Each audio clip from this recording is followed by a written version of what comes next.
Olá pessoal, bem-vindos a mais um vídeo aqui do canal. Hoje eu tô aqui para falar mais uma vez de Volta para o Futuro. Quem me conhece, as pessoas que são mais chegadas a mim, elas sabem que eu sou muito fã de Volta para o Futuro e também de Central do Brasil. Tanto que, se você prestar atenção nas cores aqui do meu canal, é Bona Station, de Station vem de Central Station, que é o título que o Central do Brasil teve nos Estados Unidos, e as cores são praticamente semelhantes às cores da logo do De Volta para o Futuro. Então o que acontece? Em junho eu cheguei a gravar 3 vídeos nos quais eu comentei um pouquinho, eu fiz alguns comentários em relação às revistinhas que foram lançadas em formato de paródia dos Trapalhões e da Turma da Mônica. Eu confesso que eu fiquei um pouco desmotivado porque eu gravei os vídeos um atrás do outro e eu fui postando eles intercalados semanalmente. E aí comecei a receber um monte de críticas, as pessoas realmente elas não são construtivas nos comentários, elas são destrutivas.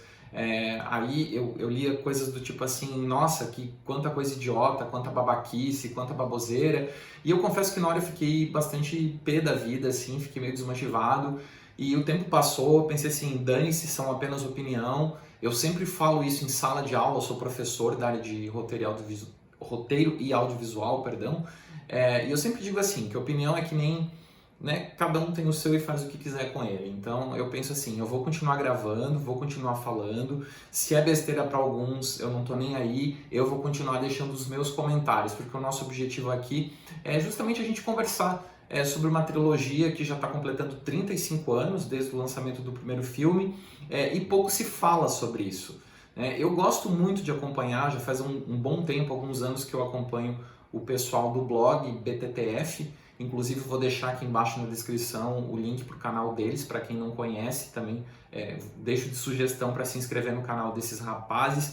Eu acho muito legal o que eles fazem, o trabalho que eles fazem, então eu acompanho bastante. Muito do que eu sei da trilogia De Volta para o Futuro é graças a esse povo do blog BTTF, então eu queria deixar aqui o meu, não é nem os parabéns, mas muito obrigado, né, por tudo que vocês têm produzido ao longo dos anos e que mantenham essas produções, né? E eu sei que assim, eu também sou produtor de conteúdo e eu sei como isso desmotiva, às vezes a gente está produzindo algum material e eu vou postar um material, tem 10 views, 15 views, mas eu penso assim, se foram 15 views de pessoas que realmente estavam interessadas no assunto, que gostaram do assunto e que interagiram com o assunto, é isso que importa, né? Então, é o recado que eu deixo para quem produz conteúdo também. Então, eu gostaria de falar um pouquinho, hoje especialmente, eu gostaria de falar sobre essa edição aqui, que foi lançada em 2017, que é uma edição, digamos assim, são histórias alternativas da trilogia De Volta para o Futuro. Então assim, eu sou professor de transmídia, eu trabalho na área de transmídia, meu doutorado foi na área de transmídia, então o que nós temos aqui na real é um exemplar de narrativa transmídia de Volta para o Futuro, né? O que eu quero dizer com isso? A narrativa transmídia ela é diferente de uma adaptação, né? O que é uma adaptação? A adaptação é quando você tem um formato específico de sei lá, um livro, uma notícia de um jornal, e você adapta para o audiovisual ou para uma história em quadrinhos e por aí vai.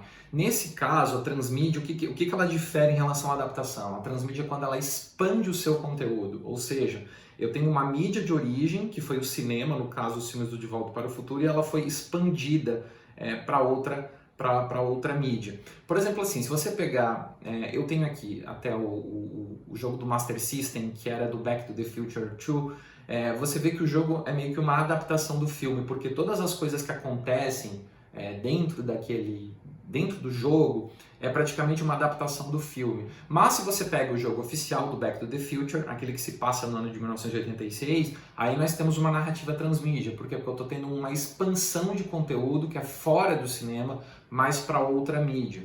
E eu concordo totalmente que é uma trilogia que já está bem perfeitinha, ela está bem redonda, ela não precisa de uma parte 4. Eu acho que a parte 4 ela poderia continuar vindo nesse sentido aqui, de você estar expandindo o conteúdo da trilogia para outras mídias, né? Então o que acontece?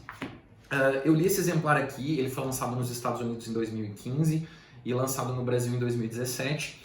O De Volta para o Futuro voltou na moda, sempre falo assim, voltou para a modinha, justamente porque o ano de 2015 é o ano que o Marty McFly viajava no tempo e chegava então naquele ano específico, e quando nós chegamos no ano de 2015, De Volta para o Futuro voltou a ter notoriedade na mídia, né? Eu acho que quem é fã mesmo sabe todo aquele alvoroço que foi feito no dia 21 de outubro de 2015, que era o dia que o Marty McFly e o Dr. Brown chegavam no tempo. E aí era interessante que eu lembro que no comecinho do ano de 2015, as pessoas escreviam assim: vocês têm até o final do ano, vocês têm até outubro para lançarem carros voadores, para lançarem pizza que desidratam em alguns segundos. Aí eu ficava lendo aquilo lá, eu falava assim, gente, que viagem. Na verdade é um filme de cinema, o filme é imaginário, então o que acontece num filme é imaginário. Então não tem porquê assim, tem que lançar carros voadores, isso é uma tremenda bobagem. Mas quem é fã, esquecemos esses comentários à parte, agora vamos falar de fã. O que eu achei muito bacana dessa edição, eu tô falando isso porque eu já comprei a segunda edição, que logo deve chegar na minha casa, mas o que chamou a atenção foi justamente duas histórias dessa edição aqui em específica, que é aquela história que o Biff Tannen, no caso, a gente sempre fica com algumas dúvidas quando assiste o filme, mas o Biff Tannen, ele sai, né, tipo do ano de 2015, ele vai para 1955 e volta para o ano de 2015. Isso aí é uma coisa que está um pouco mal explicada no filme. E aí, quando eu fui ler a história em quadrinhos, eu achei que talvez eu pudesse ter um pouco mais de noção. Por que mal explicado? Porque se o futuro ele foi alterado naquele ano de 1955, aquele ano de 2015 também já deveria ter sido alterado naquele momento, né? E ele simplesmente volta como se nada tivesse acontecido. Então isso são algumas coisas que a gente fica meio na dúvida, sabe? Assim, fica deixando aquela coisa no imaginário, a gente fica pensando, o que aconteceu nessa viagem, né? E por que ele conseguiu voltar? E eu achei especificamente que tem uma história específica que mostra o Biff Tannen caindo sem querer no período Jurássico, né? Então ele se encontra na época dos dinossauros, ele tenta fugir de lá, e aí ele viaja no tempo e vai para 1955. Isso aí eu achei um pouco de viagem e não uma história de fã, né? Porque quando é história de fã a gente chama das fanfictions, né? As fanfictions são essas histórias, essas teorias criadas por fãs. Eu acho que Harry Potter é um dos melhores exemplos que a gente tem. E nos Estados Unidos, a lei é um pouquinho diferente da nossa aqui no Brasil, eles são um pouco chatos quando o pessoal que detém, né, a marca de um filme, por exemplo, eles são um pouco chatinhos nessa questão dos fãs, eles não permitem que os fãs fiquem escrevendo histórias e que lucrem com isso. E no caso, essa edição aqui ela é uma edição oficial, então, ou seja, por que a narrativa transmídia? Não que a fanfiction não pode ser uma narrativa transmídia porque é uma nova experiência, mesmo sendo do fã, mas isso aqui é uma narrativa transmídia oficial, porque é uma expansão da história de origem, a partir de um pessoal que detém a marca, que criou a marca, inclusive o próprio roteirista, um dos roteiristas eu ia falar Central do Brasil, um dos roteiristas do De Volta para o Futuro também botou a mão nessas histórias. Então eu achei que essa história do Biff Tannen, que ele vai para o período Jurássico ficou um pouco forçado. E tem uma outra história também que chama muita atenção. Eu sou muito fã de quadrinhos, tá? Desde criança também, eu tenho uma coleção de quadrinhos que eu ainda não consegui me desfazer. Tem uma história específica que ela conta o que aconteceu depois que o Dr. Brown, então, no primeiro filme, ele vai para o futuro, e aí as pessoas então ficam, muitas vezes as pessoas questionam o que ele fez nesse período, né, que ele vai para 25 anos no futuro, não 30, 25 anos no futuro.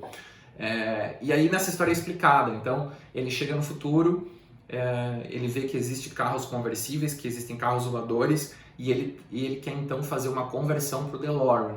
Então na história explica que o Dr. Brown ele vai para o passado, ele começa a fazer umas investigações do que realmente tem valor no futuro, e com essas investigações ele descobre que antiguidades têm um valor alto.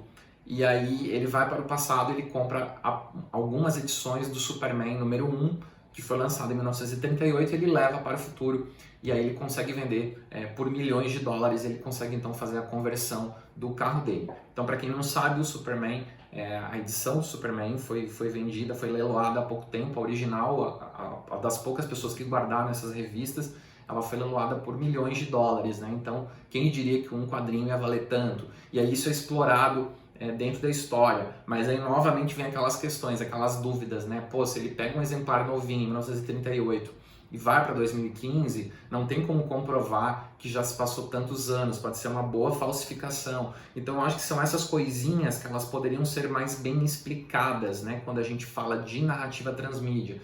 E eu acho que o De Volta para o Futuro ainda tem muita coisa, tem muita história a ganhar com a marca De Volta para o Futuro, tem muita coisa para ser trabalhada, a questão dos próprios filhos do Marty McFly, ou os filhos do Dr. Brown. Acho que aquele seriado em desenho animado que é fantástico, eu assistia na Globo, na TV Colosso, lá no 92, 93, era muito bacana, porque assim, pô, você tinha uma nova experiência, e sem a gente saber, era uma experiência de narrativa transmídia.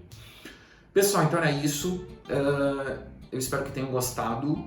Eu só gostaria mesmo de colocar meu ponto de vista em relação a essa questão de Volta para o Futuro, e eu novamente estou aqui para dizer, continue produzindo vídeo, principalmente se você quiser fazer vídeos de Volta para o Futuro, e continue falando, continue contando as suas experiências. Eu acho muito legal quando as pessoas contam qual foi o primeiro contato que elas tiveram com De Volta para o Futuro, como isso aconteceu. Eu acho muito bacana essas histórias, meio que vai ajudando a construir o nosso imaginário.